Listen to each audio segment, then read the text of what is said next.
Hello, my friend, and welcome to the 247th episode of the Sales Podcast. I'm Wes Schaefer, the Sales Whisperer, your host.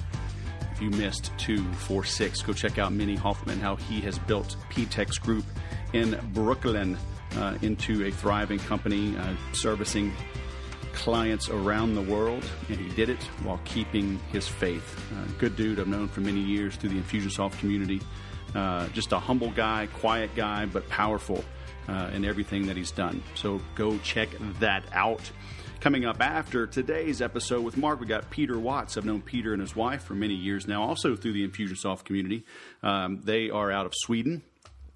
His wife is the president of the Joomla organization, and I had her on the sales podcast as well. But he's got an interesting story on how he has built his business working in the European market and the Swedish markets, but still does things internationally. So we're getting a little international flavor for you here on the Sales Podcast. Marc, I mentioned in the last episode, a little teaser. Met him through a mastermind group that I'm in. Met him in January out in Florida. But he got a degree in music, plays the bass guitar, and wanted to be on Broadway. He'd never been on Broadway, didn't know why he wanted to be on Broadway, but he did. And he went about getting a gig on Broadway. It took him 2 years, and I don't want to steal his thunder, but you're in for a treat on how he made that happen, and then how he made the transition into being a marketing agency and building a thriving business. So get ready to take some notes. I've also mentioned that if you need some help, if you need affordable help to grow your sales, check out MakeEverySale.com. Still running a little spring special through this week. If you go to MakeEverySale.com, enter promo code SPRING, you can get 50% off. And that gives you lifetime access to over 41 videos, all the templates, the boilerplate contracts I provide, scripts, spreadsheets, lifetime access to the private group. We have daily interaction there. I'm doing live calls every week right now. I'll probably just keep doing those. I don't know. When I do a launch every now and then, I'll do 7 or 8 that I guarantee. Usually I do 8 to 10. But now I'm kind of overlapping some groups. Some people are starting, some are finishing. So I don't know. I may do those a whole bunch. As long as there's a good crowd, I'm happy to hop on a call and go through the workbook. Oh, yeah, there's 60 plus, almost 70-page workbook. So if you want super affordable help and support for a lifetime, check out MakeEverySale.com.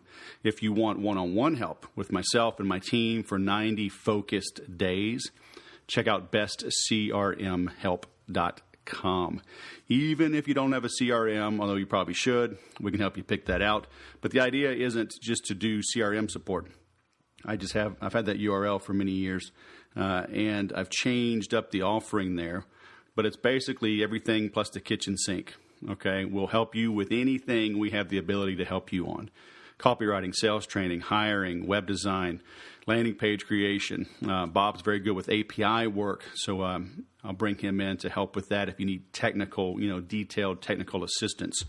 We have different people that help with graphic design. So if you need help one-on-one for 90 days, affordably, check that out, all right? BestCRMHelp.com. Now, let's get on with the show. Marc Ensign, the man, the myth, the Tampa, Florida legend. Welcome to the Sales Podcast. How the heck are you? I'm doing great. How you doing? I'm good, man. So it was good meeting you a few weeks back. I've had a few folks on. We've had Anthony on, the crazy Aussie, had Kim, Dr. Ron Eccles. So doing a little. Wait. So I wasn't the first person that you called?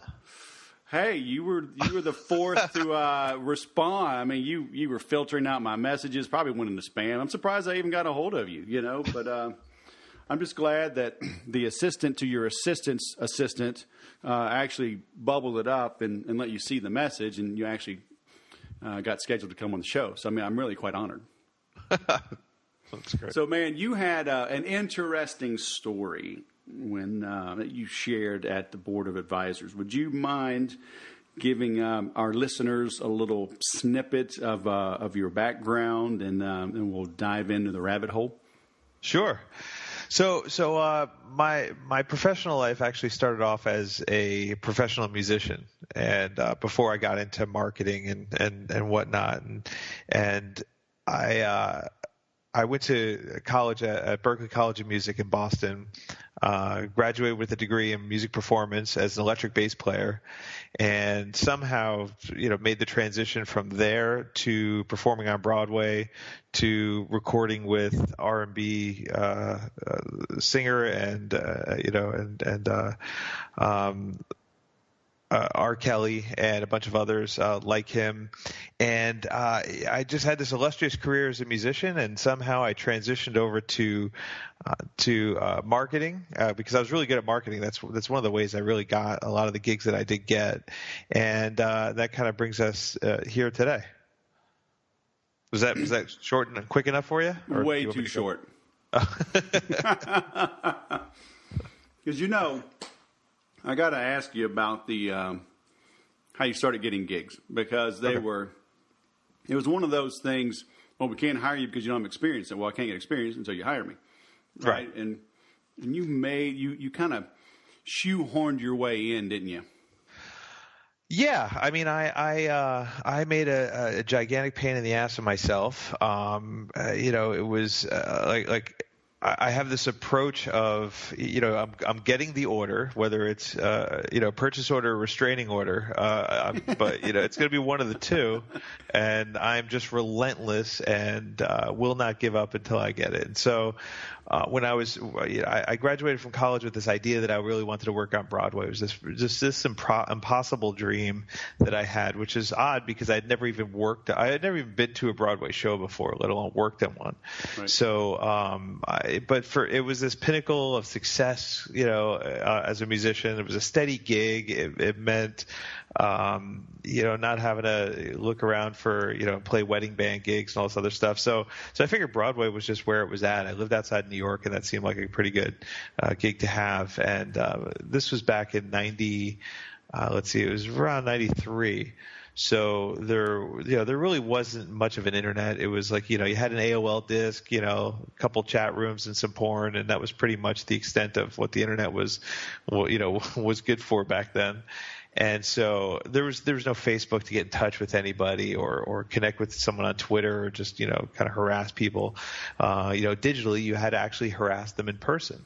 So that's kind of what I did. Like I started going to the theater. I started knocking on the doors, stealing playbills, going through the garbage. I stole a phone book that was chained to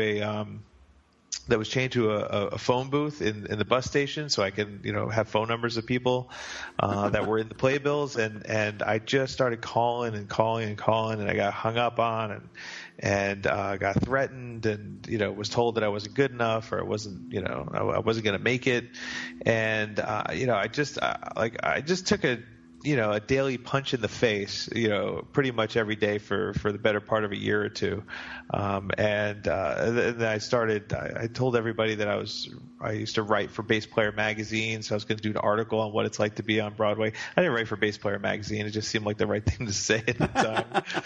and we'll be, because when you think about the ego of a musician, like everybody wanted to be in the magazine article. So everybody gave me the chance to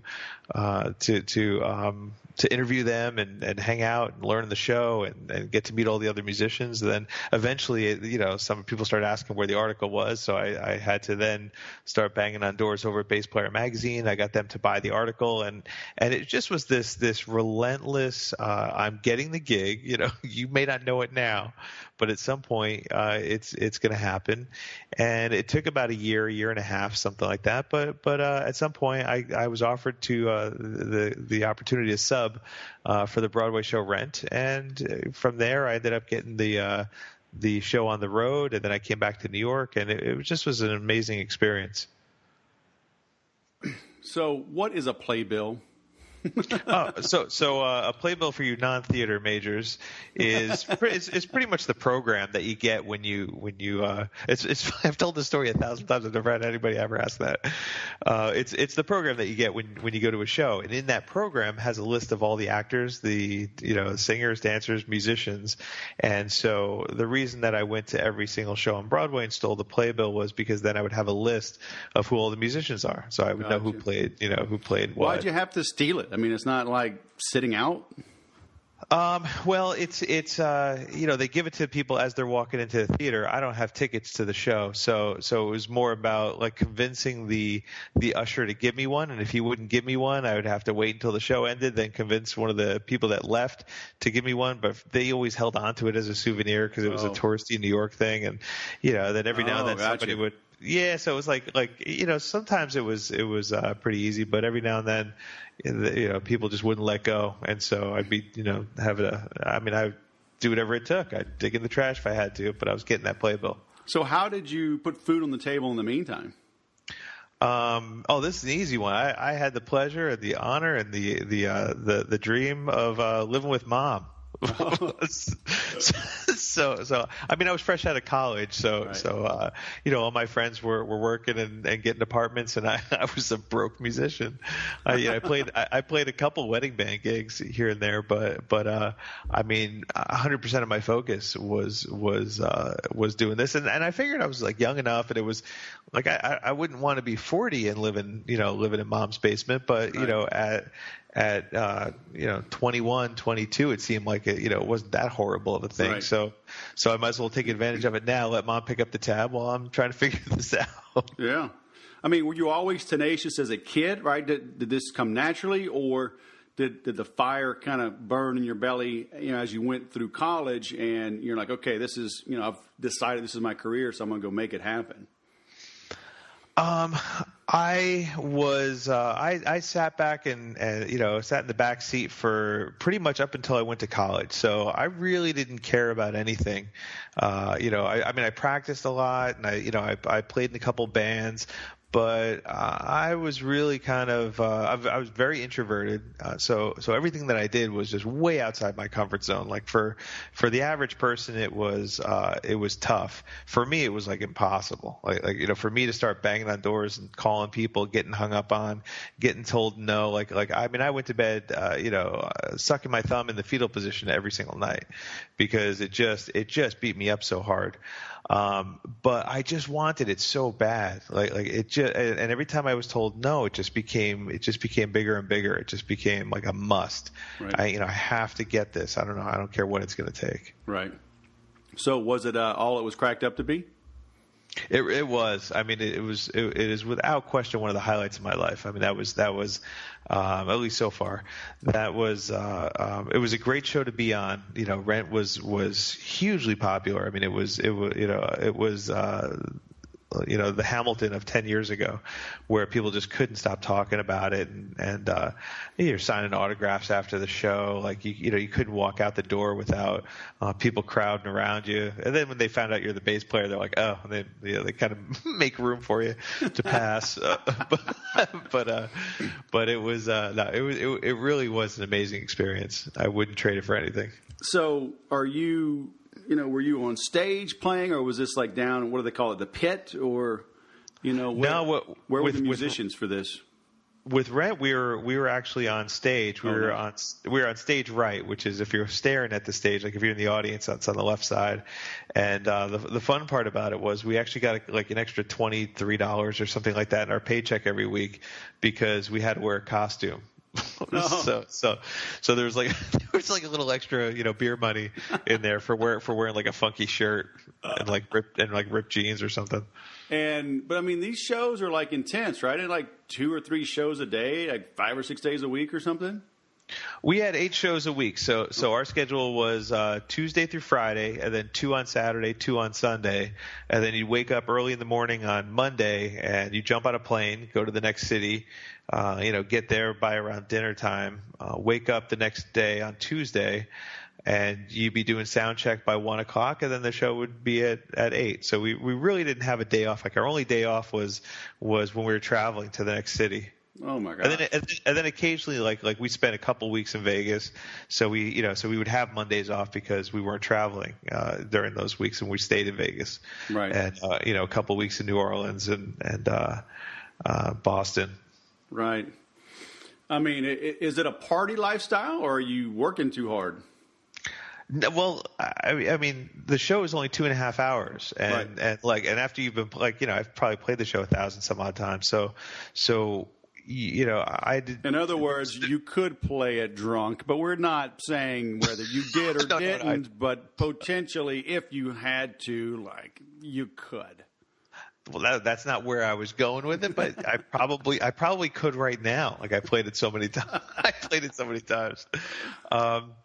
No, we only work 2.5 hours a day. So we work from 8 to 10:30 or whatever, and the rest of the day you just did whatever you're going to do. So if you did have, and we were young too, so the majority of us were in our early 20s. So of course there was, and every place we went to, they threw the city would throw us an opening night party on that Tuesday. Right. And I don't even remember the first 4 days of New Orleans when we were there. So. I mean, it was really hard not to not to really check out the town, have a good time, go to a couple of bars, but then you had all day to kind of snap out of it and, get to the point where you could actually play the show. Right. Did you have a lot of rehearsals as well, or could you almost show up just before and just go on and play? No, we never rehearsed. I just, as long as I was there 5 minutes before the show started, we're good. That's so crazy. That's awesome. So, all right. So how long did you play on Broadway? Let's see. I subbed for about probably about a year and a half before I got the show on the road, which was about another year and a half. Then I came back and I was back and forth on New York, on and off, and also the tour. So I mean, all together it was on and off for probably the better part of 8 years. Oh wow! Yeah. And then you realized that you would never meet the sales whisperer unless you got into marketing, and you made that shift, right? Uh-huh. This is going to become the new highlight. Rent is going to get pushed down, and the sales podcast is going to go right above rent. It already has. Oh, there you go. You're probably taking selfies right now. I mean, and I don't blame you. This is austere. This is like impressive, right? Well, that's partly because I'm drunk now. Well, hey, you think I do these interviews sober? Good grief! Listening to all you people drone on, bartender. Okay, did I say? Oh, was the mic on for that one? We can always cut that out. All right, edit. Yeah, Marc, 13 minutes 32 seconds. Yeah, cut that out. So, all right, man. So you're doing this, and what makes that transition? Because I mean, that's a big transition from a professional musician to businessman and entrepreneur and marketer. Sure. So I was I was probably on the road or traveling or both or in college for the better part of about 6 to 10 years, something like that, to the point where we would have like these family gatherings, like on for Thanksgiving or whatever, and they would take a family picture every year, and for about 7 years worth of pictures, somebody would be holding a cutout of my face stapled to a paint stick. And so it was Marc on a stick. So there was like this big joke. The family, who wants to hold Marc on a stick? Because I was never around. So like you'd see like everybody was growing up, and then there was the same picture of me on a paint stick for 6 years. And that was okay because, it wasn't that big of an issue until I met my now wife. And then this thought of like, wow, like I don't want to be that, guy for my kids. And so, what I should do is I should, have something else like to kind of fill the gap so I don't have to be on the road all the time. Like I could choose whether or not to go on the road. At that time, if I wasn't like out on the road, then it was just like it might be 3 or 4 months before I get another steady gig. So I didn't want to do that with a family in tow and put a family through that. So I started doing web design in what was it, 90 it was 2000. I started doing web design in 2000. And or maybe it was 2001, I think. So how's that? I mean, You're a musician, right? Is this the creative artist just coming out digitally? I never said that my websites were good.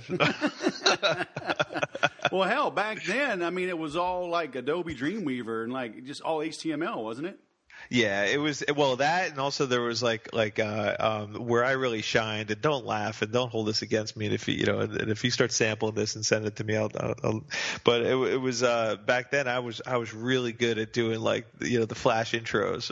So I knew you were going to say Flash, but I just let you step right into it. Now, you remember back then when like every site had like a Flash intro kind of commercial? Well, I was really good at those. So I still have a couple of them that are hilarious.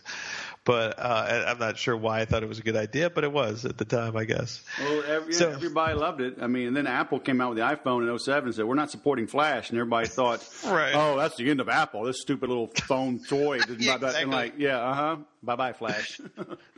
So I was really good at I'm really good at picking stuff up like that. Like I spent a couple days with an HTML for Dummies book, and I borrowed air quotes borrowed a copy of Dreamweaver, and I just learned. I just figured it out. Like it was, like anything else that I've done. It was just a matter of necessity, having to figure it out and learn. And so that's what I did. And I started building websites around the same time. Like I was back from being on the road again, and I was subbing for Rent in New York, but that was only like twice a month or something. It wasn't a lot, and it certainly wasn't enough to make a living. And so now I'm doing a couple websites here and there. I got this, this part-time gig with Rent, and so now I'm filling in the gaps with wedding band gigs, which meant I was out every Friday, 2 on Saturday, and 1 or 2 on Sunday, playing these wedding band gigs for $200 or $300 a night in my tuxedo, playing 45 minutes worth of Girl from Ipanema and Boogie Oogie Oogie and the Chicken Dance. And it was horrifying. It was like I just wake up in a cold sweat on Thursday nights knowing that it's coming, like it's almost here. And so every night on Sunday night I'd be like 1 or 2 in the morning, I'd be driving home and I'd swear up and down I was never doing this again. And then Wednesday would roll around and the agent would call and say, okay, we got 1 on Friday, 2, and I'd be like, all right. Exactly. Come on. This went on for a couple months, and then until finally I was just like, you know what? Who am I kidding? I keep telling myself I'm never going to do this again. It just keeps happening. I'm just not committed. Like I'm going to keep doing this, until I'm committed to not doing it anymore. And so at 2:00 in the morning, I pulled off on my way home. I pulled off the road and there was a 7-Eleven a couple miles from my house, and I pulled into the 7-Eleven parking lot, got out, stripped down to my boxer shorts, and took my tuxedo and everything that I was wearing and stuffed it into the donation booth. And then I went home. And so I woke up the next morning committed. Like I did not have a choice but to make something work because, when Wednesday rolled around and they wanted me to do the next gig, I didn't have a tuxedo. There's no way I could do it. And so I had to say, I forced myself to have to say no. Nice. So what'd you do? That's when I started. I started a web design company called Sound and Vision, and it was before MySpace, and so it was a web design company for musicians and artists. Because I was really good at marketing myself to musicians and artists. And Sound and Vision was a David Bowie song, which was cool. And then I realized musicians and artists are always broke. So I was doing websites for $300, and that was a tough one, and I got a call from a guy that was working with Travel and Leisure magazine, and he had gotten my number from somebody, a friend of a friend of a friend of a friend, or a client or something, I don't even know, but it was like 10 degrees of separation. This guy calls me up, and he, we're in a bind. We need somebody to do a site, and it's got to be done over the weekend. We need it by Monday. Can you do it? And it was a thing for Nike, and it was like, I was like, yeah, okay, I could do that.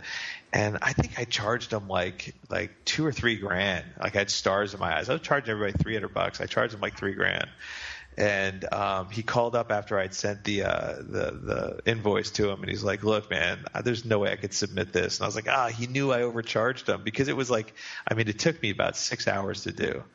And I was like, he caught me overcharging him. He's like, you got to at least triple this thing. Otherwise, it's going to cost more to cut the check than it is for the amount of the check. Oh, wow. And so I was like, wait, what? And so I got a check for like $9,000 for this thing that took me, 5 or 6 hours. And then I was like, okay, I think I could do this. And so I just started doing websites for a while. Well, with Flash intros. Did you get a lot more $9,000 websites, or did you just increase the price from $300? It was a little of both. I started doing. I ended up doing all of their work for years. And then they introduced me to somebody over at American Express, who then introduced me to somebody over at Royal Caribbean Cruise Lines, and I started doing like all Callaway Golf, Berkshire Hathaway, and I started getting these like really major clients. For a guy that was sitting in a spare bedroom in Brooklyn in his pajamas all day, like pretending like he knew what the hell he was doing. It was quite an accomplishment. How it all fell in my lap. What would you say they were happiest about? Was it the quality of the work, or was it simply you got it done on time and then maybe would make edits for them to fine tune it, or because websites are a beast. Still to this day, they're a beast. And to have a happy client on a website is something else, and to have it happen over the weekend is magic, right? So, what do you think makes them happiest? I think it was a combination of like at the time the fact that it didn't look like a Word document was like a bonus. Like I was like, wow, it doesn't look like a blank piece of paper with some writing on it, right? Because this was pretty early on. This was 2001 to 2004, something like that. So that was part of it. But I think the bigger part of it was because I came from a music background, I didn't approach things traditionally. So even if you pulled up all the websites that I designed back then, they were very creative for that time. Like it wasn't your typical very square kind of website. Like it broke all the rules in terms of following any kind of grid pattern. Like the stuff was definitely more interactive and more creative than what most people were doing at the time. Yeah, that's cool. So that helps differentiate you. Yeah, and I think it was part because I was creative. I had that creative bone in my body, and the other part was I just didn't know better. Like I wasn't an educated marketer at all. Like I just happened to be really good at marketing myself, and I was like, I wonder if somebody would pay me to do this for them. And like so I had no traditional I had no right to be there doing what I was doing. And because if I went to school, they would have told me like, what you shouldn't do it that way. That's not the way you're supposed to do it. So when did you become like an official business and you kind of knew what you were doing? I always treated it like a business. I treated my musical career as a business too. Like I've always, I think that's why I was successful at it, is because, I was in high school. I think I was like a sophomore or junior in high school, and I had a logo. Nice. Like I had a logo and a font for myself, and because I treated it like I had business cards, and my mom would drop me off at like the gig because I didn't have my driver's license yet, but I've had business cards for most of since I was probably 13 or 14. Nice. So I've always seen what I do as a business, and so even when I started the web design stuff, it was a business from day one. I mean, I went and registered the name and the LLC and everything else like the first day that I thought like, hey, I should start a business. Let me go down to the courthouse, and because you couldn't do it online, but I went down to the courthouse, paid my $80 or whatever, and registered the name and everything else. Then I got to work. Right. But when did you have like processes and, realize like you had systems and something that was sustainable, versus like you said, like, you just got a call and like, oh, wow, this is $9,000, and had something that was replicatable, if you will. Not for a really long time. And in fact, I would even go so far to say with that business, not at all. Like I think it was, I just was this enormous bottleneck in the company, because I had this idea, like if you want, I always had that, if you want it done right, you got to do it yourself kind of thing. Nobody can do what I do. Right. And then there's, this creative side of the strategy that I didn't think anybody can replicate. So I was really bad with systems. I mean, I really didn't have, and it still like shows up, every now and then, like with my team now, when something comes up and I'll be like, oh no, I'll get it, and then they'll give me that, come on, like, oh yeah, you're doing it again. I'm like, oh yeah, okay. So it's not control freak, but it's like that idea that like, I just want to get it right. I want it to, I want this to be the best it's going to be, and for some reason I seem to think that nobody can do it better than me, which is as far from the truth as you can get, because like, I have a really good team that's, that like can design and develop, circles around me. Right. So how big is the team now? There's just 3 of us now. We actually just started the company, about 2.5 months ago. So this is a new company. Yeah. Yep. Okay. This is a new company called Loud Mouse. Now, is the other one still going, or did you close that down? No. Well, the original company closed. Then I started another company, and that one I exited in this past year. Like, did you sell to a partner or something, or just close that down? Yeah. My ex-business partner took over. Gotcha. So now you got something new. What? You got a couple new things. Do we want to talk about both new things? Just one new thing? What?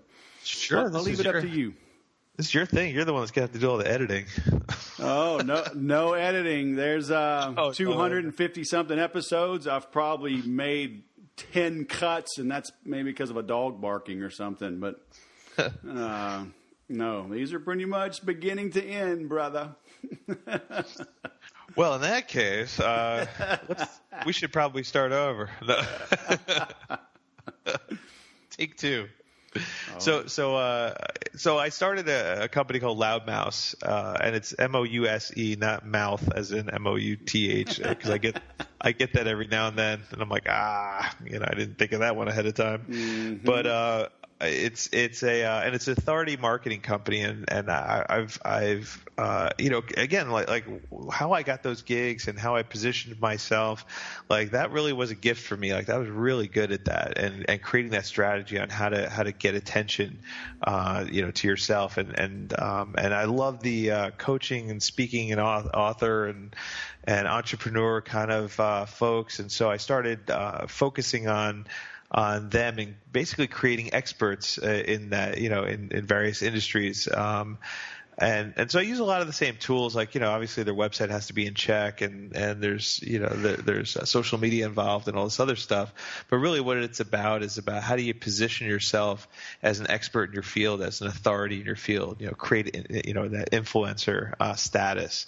And so that's what Loud Mouse is. And the name kind of stemmed from this, this idea of giving the little guy a big voice, except that I don't want to insult little people. So I don't usually say that, but it's like, it's that giving somebody this really, this really big voice.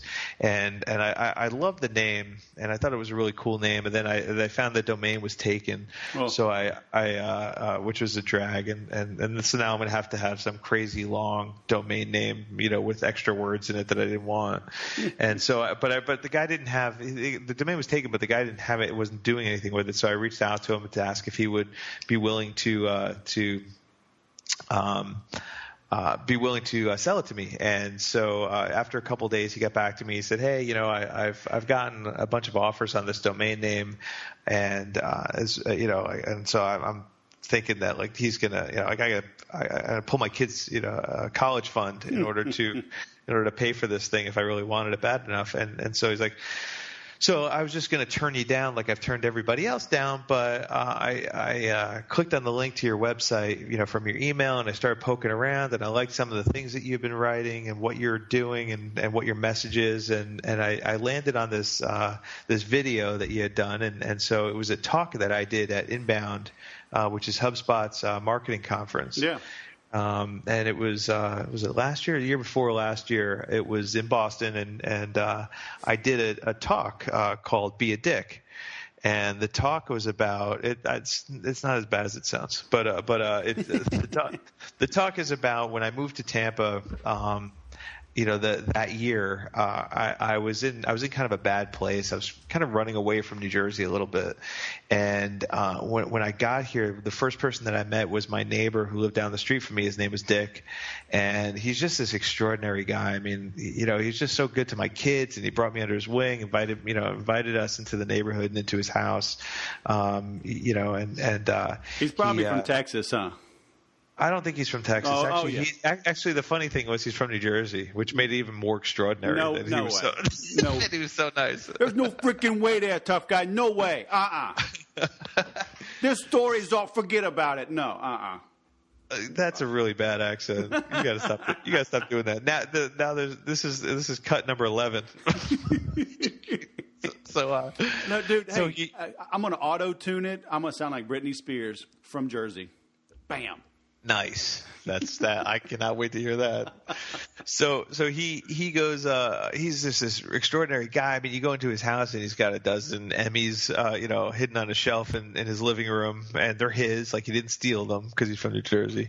Kind of like somebody stole playbills and phone books. I don't know who would do that sort of thing. Exactly. But okay, anyway.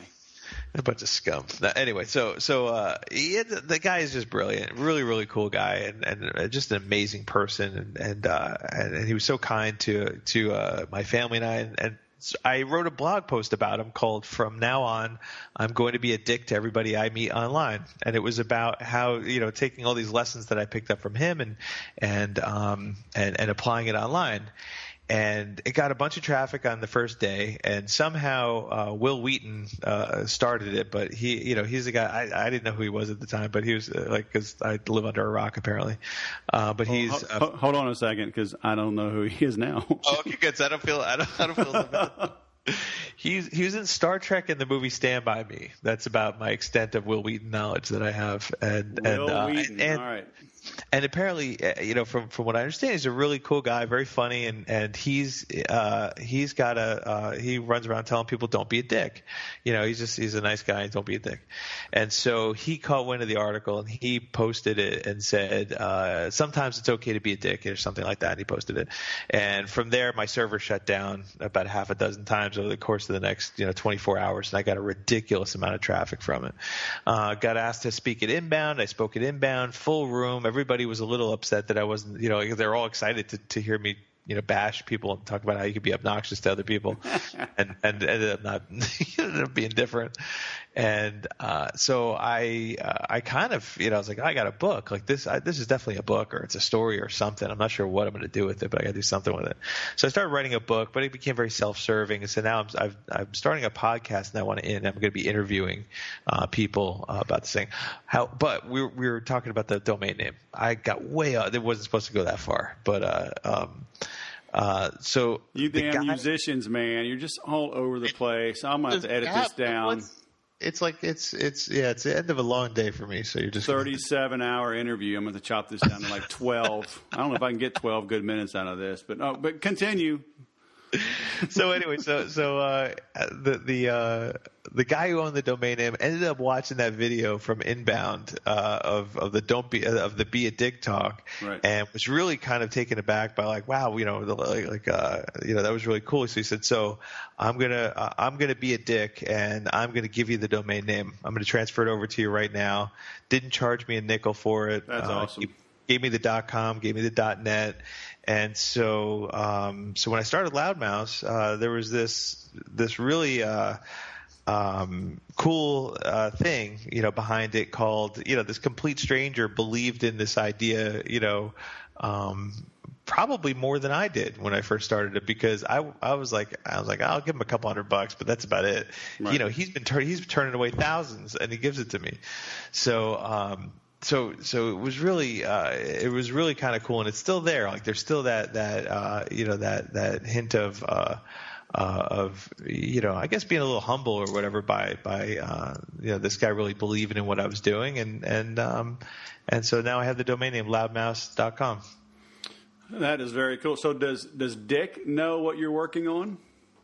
He does. I probably took him out to dinner about a half a dozen times, trying to break it to him, like, cause it was weird, I was a bit of a stalker.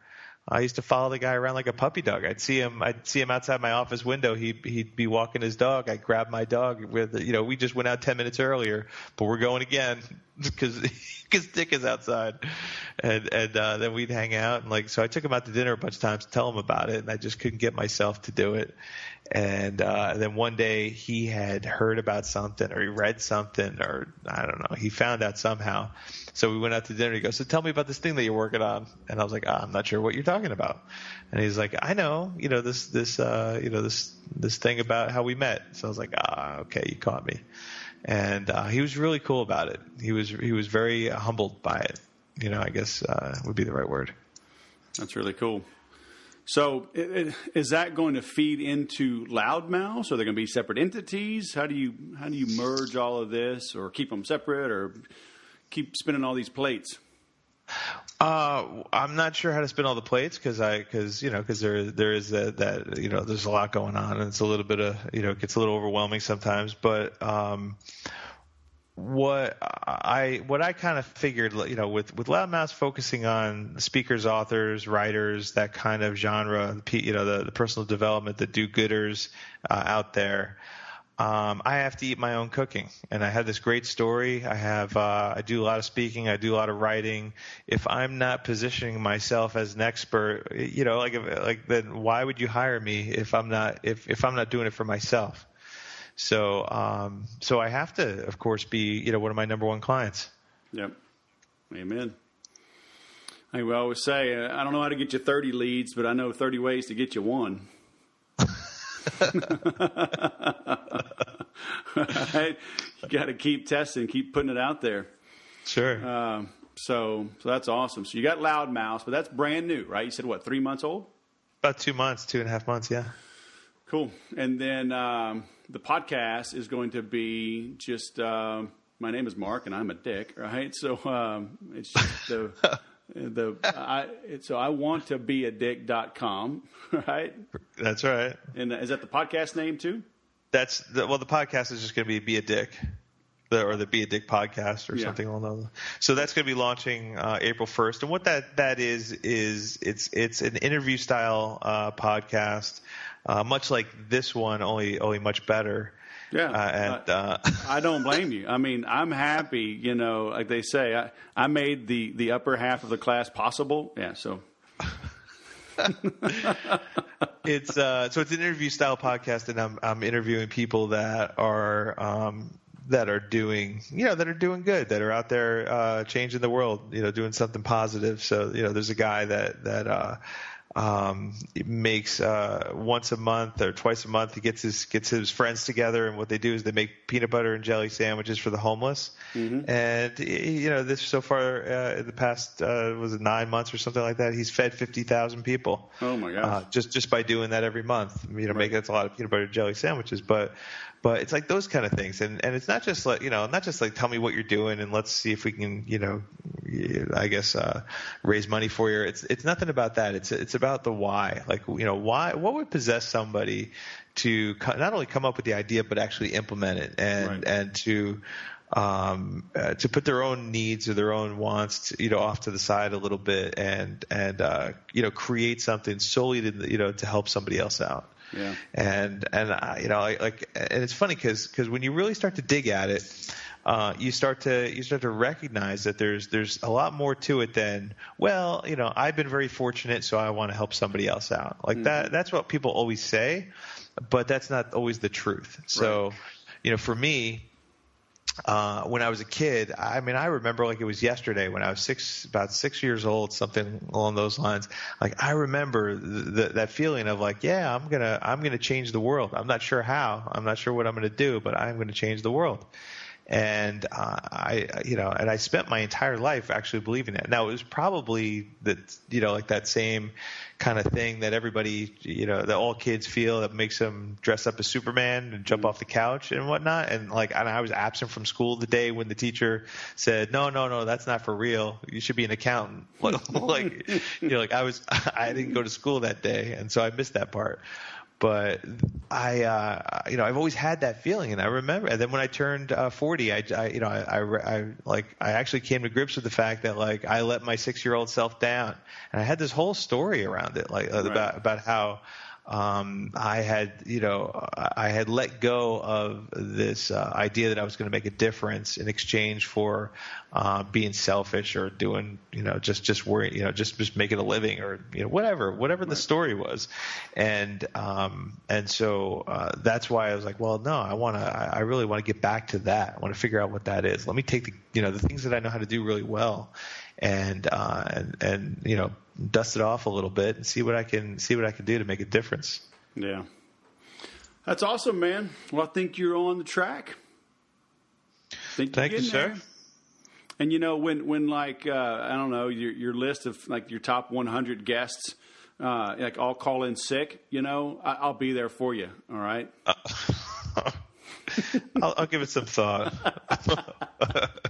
Man, I'm going to steal the playbill of everybody that's going to be on the show, and then I'm going to do an interview. This is the I Want to Be a Dick magazine. I'm doing interviews, and I'm going to get on the show. I'm just I know. Yeah, I think you're still struggling with this whole what is a playbill thing. Oh, I just Googled it. I'm an expert now.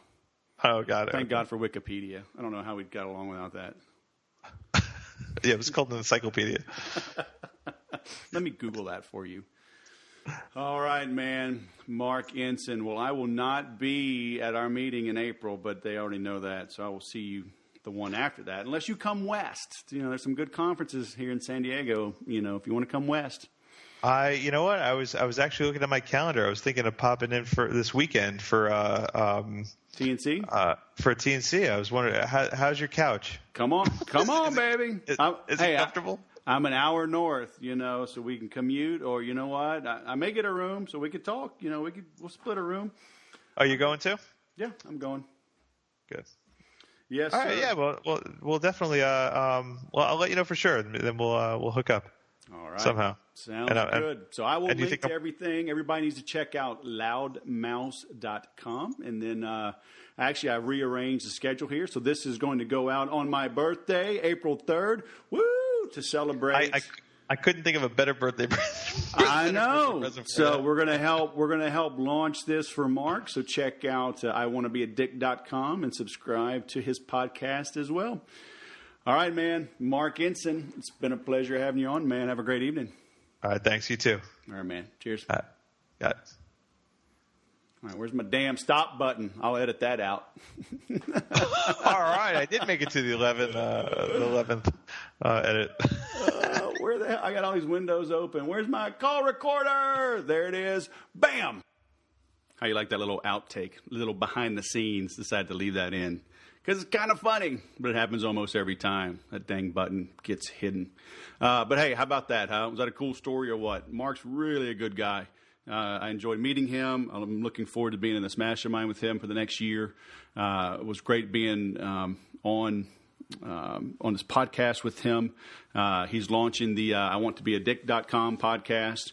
I thought that was just a fabulous concept. I mean, like I said, he's a smart dude, creative guy.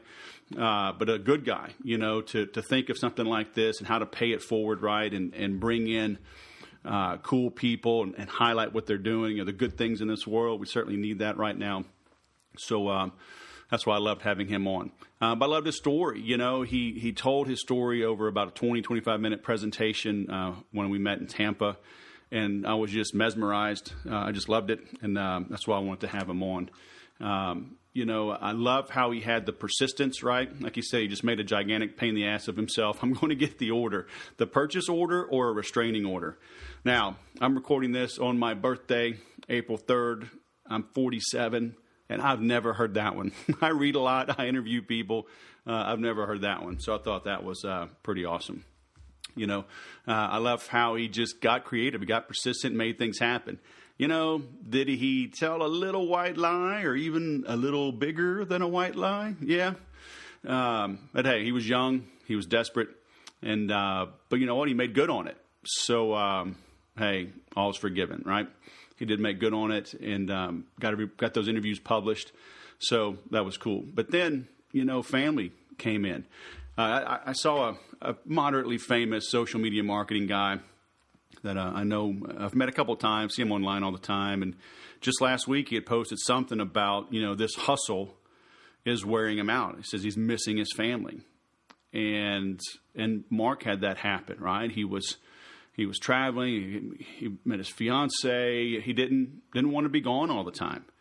And the same guy that I saw online, it's not all it's cracked up to be. Now, I've made less money than I could have over this last decade because I don't want to be a road warrior. So, I'm doing what I can to build my business from home with a little travel. I don't mind a little bit, but I'm not going to be a road warrior. And that kicked in with Marc. And so he changed his lot in life, right? He changed gigs. And so there's nothing that says you can't do that as well. And, sometimes you do have to burn your bridges. 2 a.m., he pulled over, stripped down his boxers, and donated his tux. Okay? That's commitment. Are you that committed to getting done what you need to get done? Are you that committed to making a change? If you think you need a change, are you that committed? Nobody's forcing you to do that bad job. Nobody's forcing you to take on those crappy clients. Nobody's forcing you to take low prices. Nobody's forcing you, even though you may think the prospect is forcing you to lower your prices, you can stand your ground. Okay? You can say no. And look, while the pain of losing that deal and the commissions will hurt for a little bit, you know what? The shame hurts forever when you let somebody beat you down. I've always said in service work, you do not deliver the same level of service if you allow yourself to be discounted.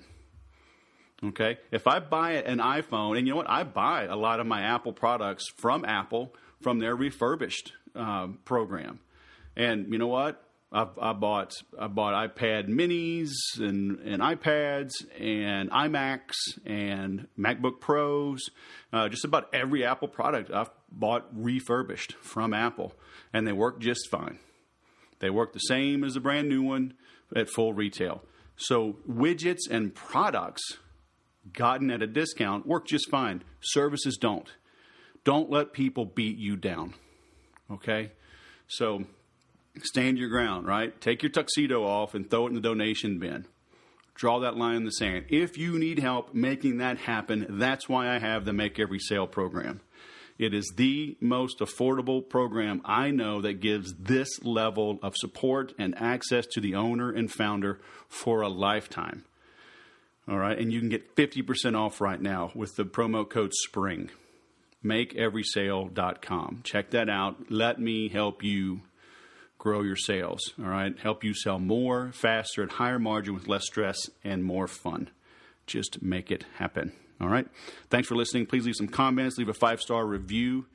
And as always, remember to sell different.